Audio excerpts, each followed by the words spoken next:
All this is because they don't want to back out from their liberal agenda. WNBA needs to grow a pair of balls. Oh wait, they can't. Maybe that should be the WNBA definition of a woman.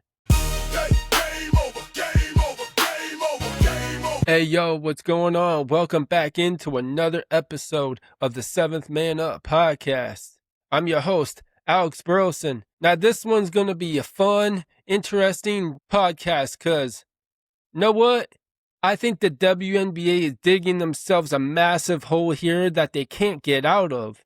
If we're talking literal here, the only thing that can get them out of a hole are man hands, and that's where Enes Kanter freedom comes in, I guess. Sending a message to the WNBA about men in men's sports and women in women's sports is what Freedom and former NBA player Royce White are doing. Both are trying to accomplish the Juwanna man in real life. Now, I say that because if you've seen the movie, it's literally a dude that tries to play with women. I highly recommend to watch that movie if you haven't seen it yet. It's a really funny movie and it's very relatable now, I guess. I doubt they'd actually get as far as to play in an actual WNBA game, but I'm in full support of the message Freedom is sending the league with this move. And it's his words, rules are rules. He's identifying himself as transgender and the WNBA rules have nothing against a man joining their league.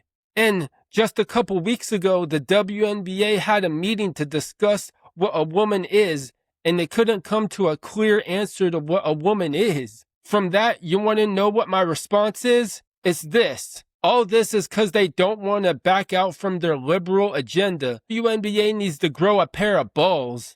Oh wait, they can't. Maybe that should be the WNBA definition of a woman. Men got balls and women, unless if you can call their ovaries balls, those are like balls on the inside. Balls that haven't and will never drop. Now, Royce White is something different. I wonder if he's still afraid to fly. Afraid to be up in the sky. He better hope he doesn't get drafted by the Chicago Sky. He might think he got to play up in the air. Going this far, you know who'd I think be perfect for the WNBA? Is Cat. Karl Anthony Towns. Fits in perfect with his, oh my gosh, and after all that, like for real. In fact, put Jared McCain in the league with how zest he is. Even Chet Holmgren, bruh. He built like a super tall chick that's just flat in the chest and butt. With how soft the NBA is getting, they gotta watch out. More casuals will be tuning in more to the W than the N. And I don't care whatsoever about politics and sports, but when it comes to this, it's funny and actually needs to be talked about. Very rarely do I care about political issues, and with this, I had to because it's messing with the very essence of the sport I love and competition within it. On basketball alone, I was getting more into the WNBA when Caitlin Clark was popping off and the emergence of Sabrina. Now with Sabrina, I'm not even going to attempt that last name. On basketball alone, they are great for the league. So, keep it up, Caitlin and Sabrina. You guys are doing good. You're holding up the respect of the league. At least for you guys. At the end of the day, this, what a woman is, what a woman isn't, needs to just end. I'm done talking about this. Real quick though, I guess if this goes through with Kanter Freedom, there will be 2 dudes in the WNBA. You might think, who's the other dude? That's Brittany Griner. She's built like one, and when I finally heard her voice, I was like, whoa, she got that man voice. It's deep, but not quite Gerald Wallace deep. All right, now we're talking about NBA. The NBA schedule got released this past week, and man, we got some hitters to start the season. Opening night is October 20th, with Celtics playing the Pistons, 76ers playing the Knicks, and then Thunder playing Spurs. Great lineup of games to start the season. You got Paul George with his Celtics debut, LeBron with his 76ers debut, Knicks receiving their rings, and then Wemby and Harper battling it out with SGA and co. Of the primetime Natty TV games, I'm most intrigued for that Christmas Day game with the 76ers against the Lakers. That's LeBron's return to LA, and how dope will it be to see LeBron against LeBron? I want to see LeBron try to dunk on LeBron. That'll get the crowd wild. Now the regular season gonna be starting off hot.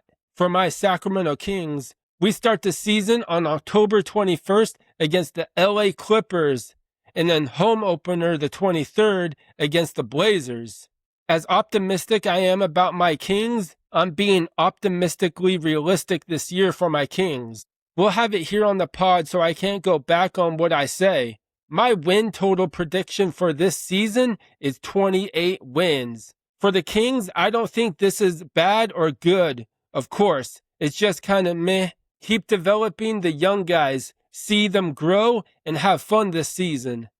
When I say have fun, I'm talking what I said some episodes ago when I was talking about the prime drought years. I would say 2010 to 2016, I would call those the prime drought years for the Sacramento Kings, where they were bad, but they were fun, right? If you're a real Kings fan, you know what I'm talking about. When it comes to Rookie of the Year, voters don't really care about team record.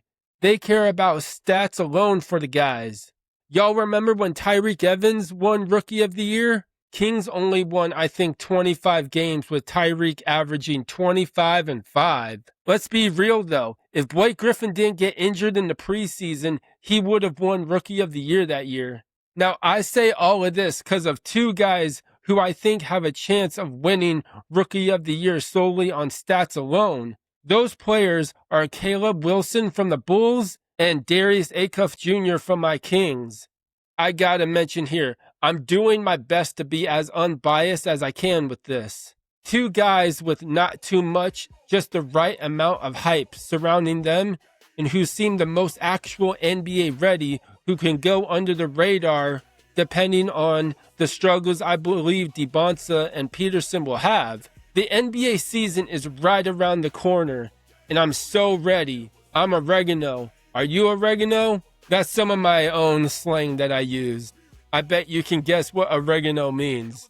Thanks for tuning into the 7th Man Up podcast. As always, stay up with them threes up. Love, joy, and peace. See ya. 7th Man out.